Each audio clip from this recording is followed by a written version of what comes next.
E aí pessoal, beleza? Vamos começar aí mais um estudo sobre assunto cinética, né? Vamos abordar agora a função horária no movimento retilíneo uniforme. Então basicamente o que vamos fazer aqui é aplicar a função horária do movimento retilíneo uniforme que começamos já em aulas anteriores. Então, se você lembrar, para calcular a velocidade do movimento retilíneo uniforme, eu uso a mesma equação que a velocidade média, distância percorrida pelo intervalo de tempo gasto para percorrer essa distância. Mas nós sabemos que ΔS é o que? É a posição final menos a posição inicial, e que o intervalo de tempo nada mais é do que a mesma coisa, só que por tempo final menos tempo inicial, beleza? Vamos pegar esses valores e substituir nessa primeira equação aqui. Vai dar isso, V é igual a ΔS mais ΔS é isso, dividido por ΔT mais ΔT é isso. Quando nós começamos a observar o intervalo de tempo, você pode fazer com que o seu cronômetro comece do zero.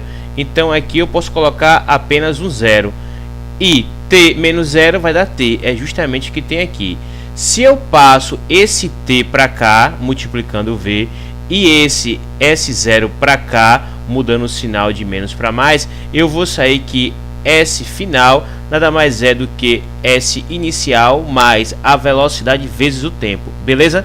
O que é que isso me permite? Isso me permite, eu já falei, comecei a falar na última aula, me permite calcular a posição final, certo, do corpo em qualquer instante de tempo, ou seja, permite prever posições futuras ou anteriores para esse corpo. Basta saber o que? A posição inicial e a velocidade, beleza? Vamos então ver um probleminha aqui, vamos resolver. Diz assim, ó: um móvel realiza um movimento uniforme num determinado referencial.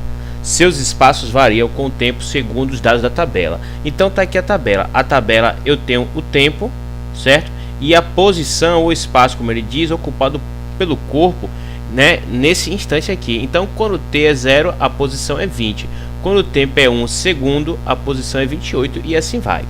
Então, o que o problema pede? O problema pede o seguinte: determine o espaço inicial S0 e a velocidade escalar do movimento.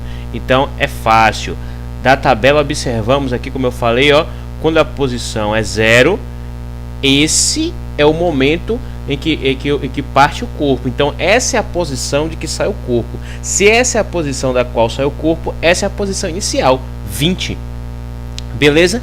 Então tá aqui, então já é 20. 20 o que? 20 metros. Tá dado em metro aqui a distância. E ele pede a velocidade escalar do móvel. Vamos observar aqui a tabela. Ó, de 0 para 1 passa-se 1 segundo. De 1 para 2 mais 1 segundo.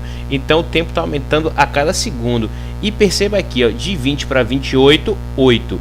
De 28 para 36, 8. Então, ou seja, a posição está variando tá variando de 8 metros a cada segundo.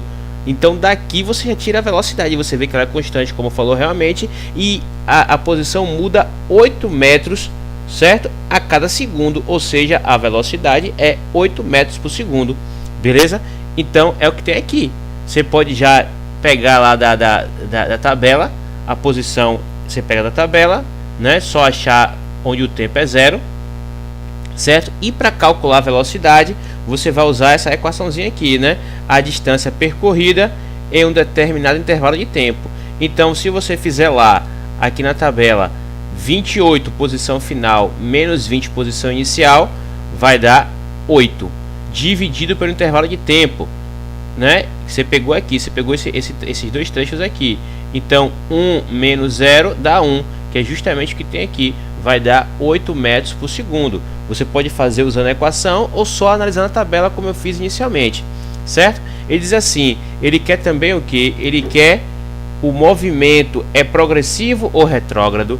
Ó, se a velocidade é maior que 0, concluímos que o movimento é progressivo. Os espaços crescem com o passar do tempo e o móvel caminha a favor da orientação positiva da trajetória. Nós já vimos isso.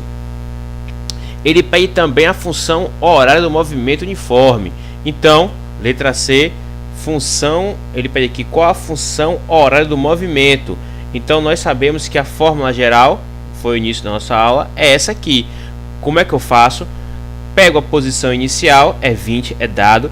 Pego a velocidade que eu calculei no item anterior, é 8 metros por segundo, e substitui dessa forma. Você vai estar aqui, ó, S0 é 20 e velocidade é 8. Então você tem aqui, ó, então a função horária da posição é essa aqui, ó, S igual a 20 mais 8t, S dado em metros e t em segundos. Só isso, certo? Letra D, quer pedir a letra D? Na letra D, qual a posição do móvel após 10 segundos do início do movimento? Ó, tranquilo. Essa não é a função horária da posição para esse móvel em questão? Ele quer 10 segundos após o início do movimento. Simples. Você pega nessa equação da posição e substitui o valor do tempo que ele pediu. Ou seja, pega esse 10 e substitui aqui. Vai ficar assim, ó. 20 da fórmula mais 8 da velocidade vezes 10 segundos, que é o tempo que ele pediu. Agora aqui é só fazer a conta. 20, 8 vezes 10, 80. 20 mais 80, ultimamente tem dado 100, beleza? Tranquilo, muito fácil. E a última questão, a última letra é o seguinte: em que instante o móvel passa pela posição 180 metros? Então, na letra D, ele dava o tempo e pedia a posição, certo? Agora ele faz o contrário, ele dá a posição e pede o tempo. Tranquilo. Então o que você tem? Separa aqui, ó, essa é a função horária, certo? E isso é o que ele quer.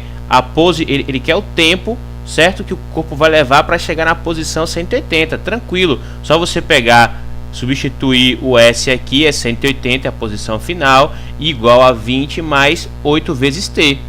Esse t vem para cá subtraindo, fica 180 menos t, e 180 menos 20 igual a 8t. 180 menos 20 é 160. Então 160 é igual a 8t, como está aqui. Esse 8 vem para cá dividindo, então fica t é igual a 160 dividido por 8. Então t é igual a 20 segundos, ou seja, ele vai demorar 20 segundos para chegar na posição 180 metros. Beleza? Muito tranquilo. Então fica aí mais uma vez uma mão na massa. Qualquer dúvida me procura, certo?